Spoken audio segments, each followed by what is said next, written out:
Agora um pouquinho sobre os tipos de ambiguidade.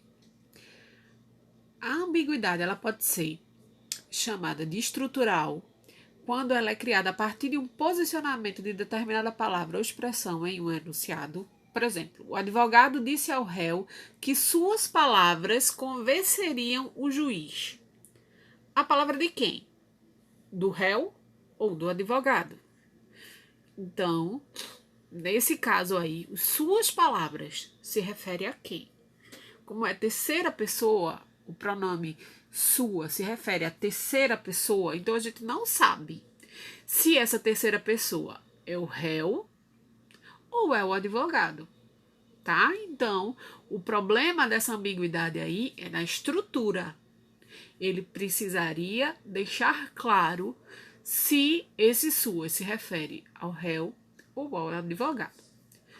Outro problema estrutural aí, vendo carne aos fregueses sem pelanca. Tá, quem é que tem pelanca? A carne ou os fregueses? Ah, não, eu só vou vender para quem for magrinho. Não tiver nenhuma pelanquinha, né? Ou é a minha carne que é sem aquela gordura, aquelas pelancas que vem na própria carne, né? Apesar da gente saber, possivelmente, que ele estava se referindo à carne, mas o problema estrutural aí, ele vai gerar essa ambiguidade, tá? Esse duplo sentido, né? Um outro tipo de ambiguidade é o que a gente chama de ambiguidade lexical, né? Que é criada a partir do emprego de palavras que carreguem duplo sentido. Então, o cadáver foi encontrado perto do banco. Esse banco é um banco estrutura assento ou é uma agência bancária, né? Então, pode ser um dos dois, né? Então, se ele dissesse perto do Banco do Brasil, aí a gente saberia que estaria falando sobre a agência bancária.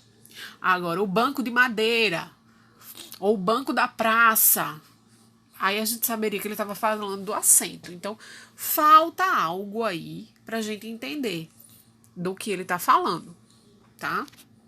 Porque a palavra banco, ela tem já essa duplicidade no sentido.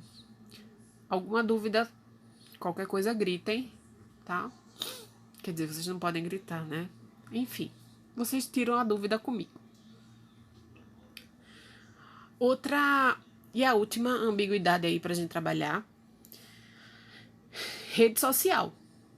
O que a gente entende por rede social? Aquele lugar onde você compartilha socialmente, porém virtualmente, né? Uma rede virtual onde você compartilha com outras pessoas. Você tem uma interação social, tá?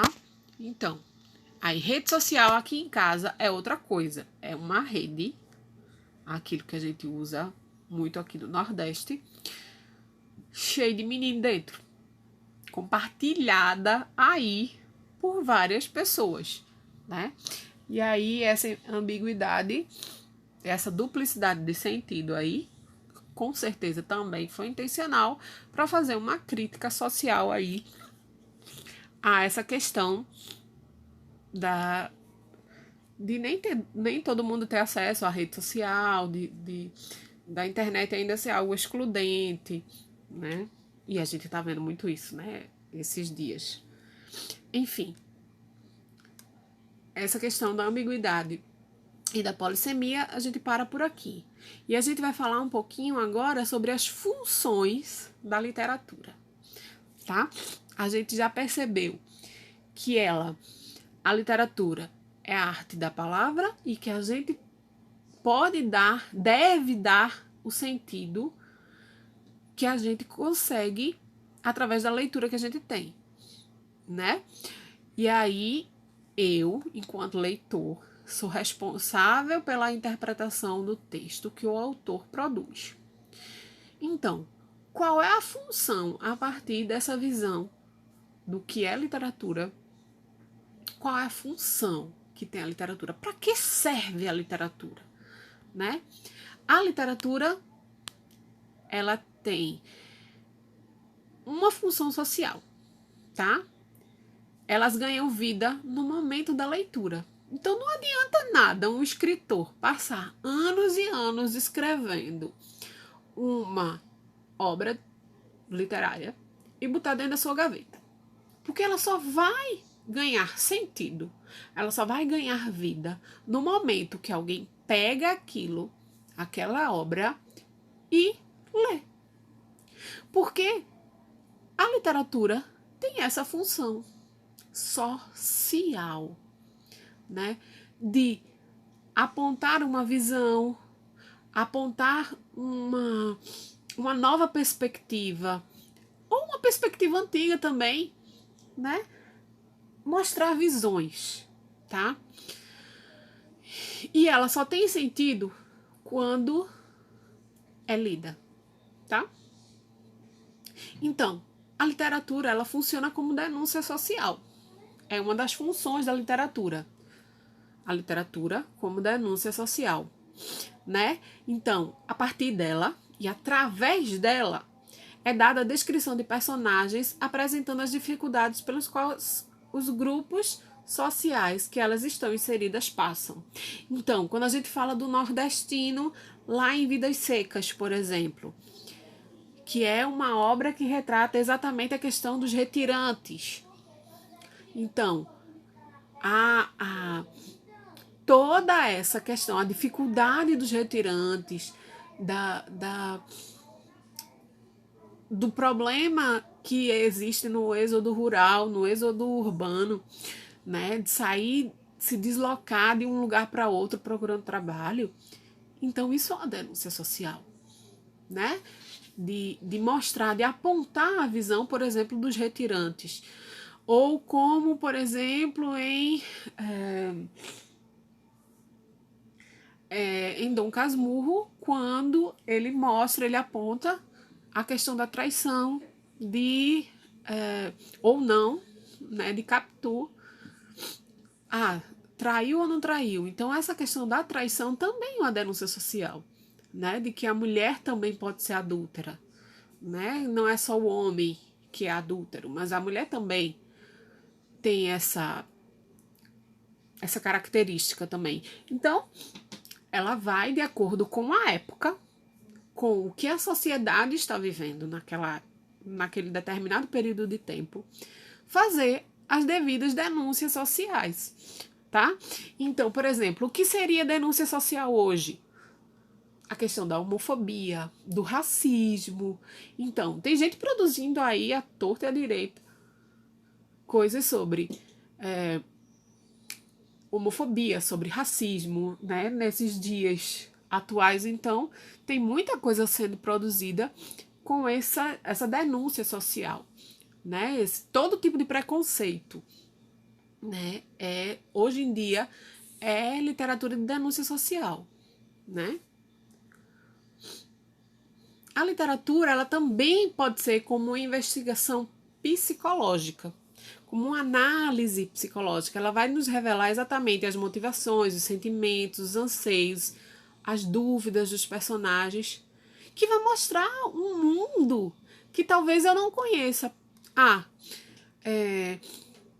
Eu, pela descrição de Bentinho, eu consigo perceber o que sente um homem quando ele é traído por uma mulher, né? Ou então, na descrição de Fabiano, lá em Vidas Secas, eu consigo entender como é a vida de um retirante no sertão nordestino. Então, eu posso investigar, eu posso ter as sensações que um grupo a qual eu não pertenço, ou a que eu pertenço também, né? E que me represente, todo sentimento, todas essas motivações que vão definir aí os personagens e que podem ser ou não parecidos comigo, né? Outra função da literatura é como entretenimento. Então, esse envolvimento que a gente tem, né, com a literatura, com as histórias, com as ações, né, muitas vezes procurando, ai meu Deus, ela traiu ou ela não traiu, né? Procurando pistas, procurando identificar coisas que estão presentes ao longo do texto, faz com que a gente se envolva, né? Faz com que a gente entre na história e às vezes se perca naquele mundo que não é o nosso, é um mundo criado por alguém para representar exatamente algo que eu quisesse ler, algo que eu me entreti ao ler, algo que me chamasse a atenção, né? E aí a literatura também serve como um entretenimento, né? Na hora que eu interajo, que eu mantenho essa interação com o texto, ela serve para mim como diversão, como entretenimento, tá? E aí vai do gosto pessoal. Cada um tem um gosto por um tipo de leitura. Seja ela quadrinho, seja ela romance, seja ela contos de mistério, de terror, não importa, tá? A literatura também tem essa função de entreter. Então eu deixei aqui 2 links importantes que falam um pouquinho sobre essa questão da literatura como interação social, como denúncia, como entretenimento. Então, se vocês quiserem se aprofundar mais nesses estudos, tem 2 links aí. Ruth Rocha é uma escritora muito boa, principalmente para o público mais adolescente, mais jovenzinho e infantil. Então ela tem algumas coisas para essa pré-adolescência aí. E aí ela fala um pouquinho sobre essa questão, da função da literatura, de como interagir com a literatura, tá? Então é isso, minha gente. Beijos para vocês. A gente se vê.